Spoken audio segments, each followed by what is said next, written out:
एक स्टूडेंट को क्या सोचना चाहिए, एक स्टूडेंट को क्या अपनी ज़िंदगी में कौन कौन सी चीज़ों का ख्याल रखना है, ये बहुत बड़ा ज़रूरी है। दोस्तों, ख्याल के साथ साथ एक मिसाल एक स्टूडेंट को बनना बहुत ही ज़रूरी है। आज मेरे साथ मौजूद हैं एक बेटी जो यहाँ पे राजबाग श्रीनगर में इस वक्त मौजूद हैं। जी हेलो, अस्सलाम वालेकुम। वालेकुम सलाम, हाउ आर यू, आप कैसे हैं? जी बस ठीक। तो ये बताएं कि यहाँ पे इस वक्त राजबाग में आप कोचिंग करते हैं, तो थोड़ा सा मुझे समझा दीजिए सबसे पहले कि आप कहाँ से आते हैं और क्या नाम है आपका? जी मेरा नाम आयशा इनायत मलिक, मैं ज़ानक अदल श्रीनगर से हूँ और मेरी स्कूलिंग 12th क्लास तक मिंटो सर्कल में हुई है एंड लास्ट ईयर मेरी कोचिंग एलन राजबाग में हुई थी और इस साल मेरे नीट एंट्रेंस के लिए मैंने इमर्ज को ऑप्ट किया है। अच्छा, जी तो आप ज़ैनक अदल से आते हैं। एक स्टूडेंट की लाइफ जो है वो कैसी होती है? एक स्टूडेंट की लाइफ, एक स्टूडेंट की life I would say ups and downs आते रहते हैं। कभी कभी पढ़ाई का स्ट्रेस, पीयर स्ट्रेस, पेरेंट्स का stress, but then you have to manage it all. और काफ़ी ज़्यादा सपोर्ट भी होता है टीचर्स का, पेरेंट्स का, तो काफ़ी अप्स एंड डाउन्स आते रहते हैं एक स्टूडेंट की लाइफ में। तो जहाँ तक आपने स्कूलिंग की बात की, तो मिंटो सर्कल से आपकी स्कूलिंग हुई है, तो कैसा पढ़ाते हैं?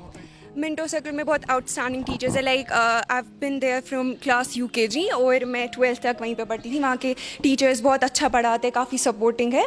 तो बस वैसे वहाँ मतलब कुछ घर जैसा माहौल है मेरा वहाँ, मतलब इट्स लाइक कि मेरी सारी चाइल्डहुड मेमोरीज एंड ऑल सब मिंटो सर्कल में ही है।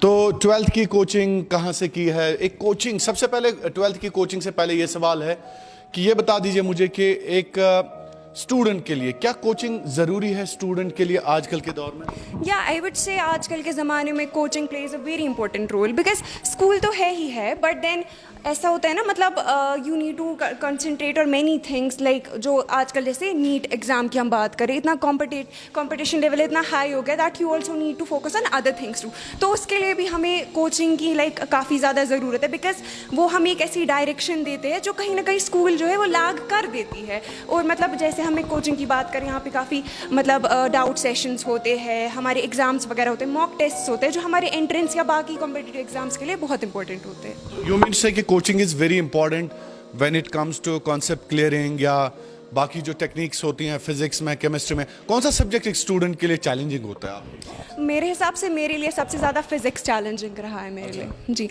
और हाँ, तो व्हाई दिस कम्स ऑलवेज कि एक मैथ या फिजिक्स सबसे ज़्यादा चैलेंजिंग रहता है स्टूडेंट्स के? जिन स्टूडेंट से भी मैंने बात की, ऐसा क्यों?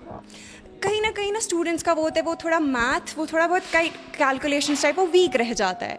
तो और ऐसा ना होता है 10th के बाद जब अचानक से 11th है तो कॉन्सेप्ट हाई हो जाते हैं, तो उसी के बाद कोई ऐसा स्टूडेंट रहता है जो ग्रास्प नहीं कर पाता है वो सब चीज़ों को। और इसीलिए उस वक्त पे एक लाइक कोई बंदा होना चाहिए जो हमें उस डायरेक्शन प्रोवाइड करेगा। तो इसीलिए फिर कहीं ना कहीं उस स्टूडेंट का वो मैथ्स या फिजिक्स वीक रह जाता है अगर सही डायरेक्शन नहीं मिली तो।